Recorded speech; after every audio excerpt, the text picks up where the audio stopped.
Hello, surprise! I'm sending out a bonus email today.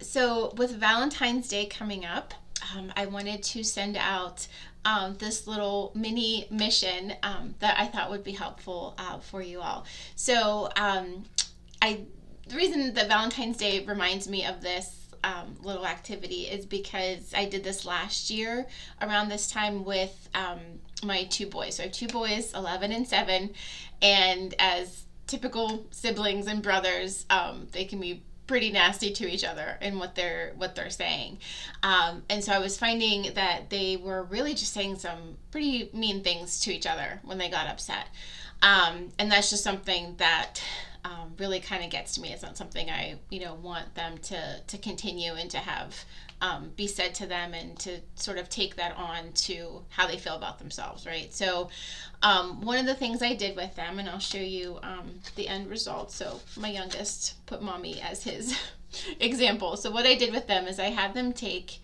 a heart. Okay, so you can cut out a heart. This was, I think I cut this one out actually, but you can just buy pre-made hearts, especially around this time now. And I had them, they didn't know what we were doing yet, but I had them write the name of somebody that they love in the middle of the heart. And my oldest actually chose his dog at his dad's. So the concept still works for that.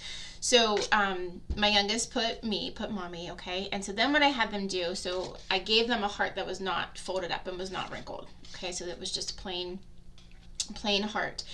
And I had them insult me, like insult the person that you put in the middle of the heart, right? And say some not so nice things to them.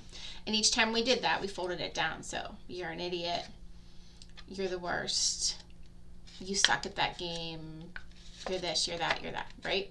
So we folded it a bunch of times every time we said something negative to the person that we have on the heart. And then I had them unfold it.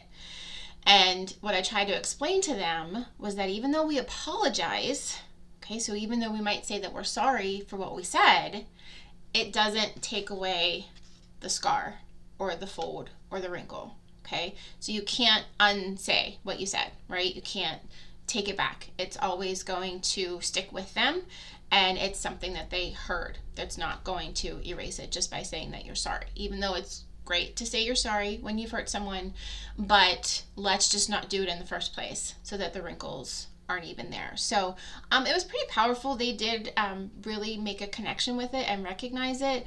I'm not saying that they still don't insult each other, because they're brothers and they're kids and they're learning.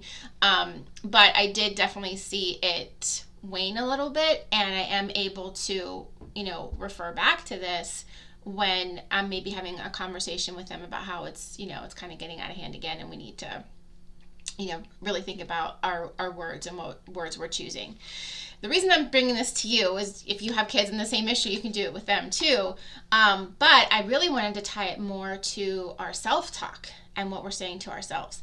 So, we've already talked about thoughts create our feelings, right? So if your thoughts are frequently insults about yourself, right? So if you're thinking that you're a horrible mom, or you're fat and ugly, or you look disgusting in this, or her life is so perfect, I'll never be able to be like that, or my house is a total disaster, what's wrong with me, I'm so lazy, I can't get anything done, or never do anything right.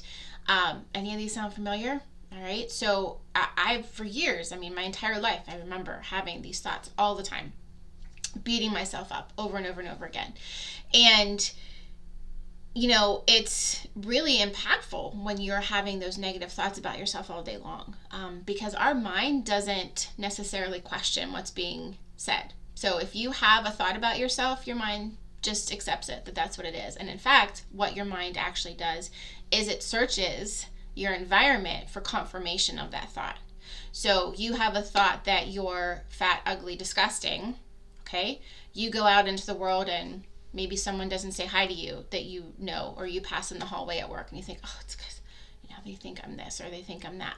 Or, you go to get dressed for something and something doesn't fit, and, oh, there, see, I'm too fat, I'm ugly, I'm disgusting. So you will search for things and find things in your environment that confirm the thought or the belief that you're having.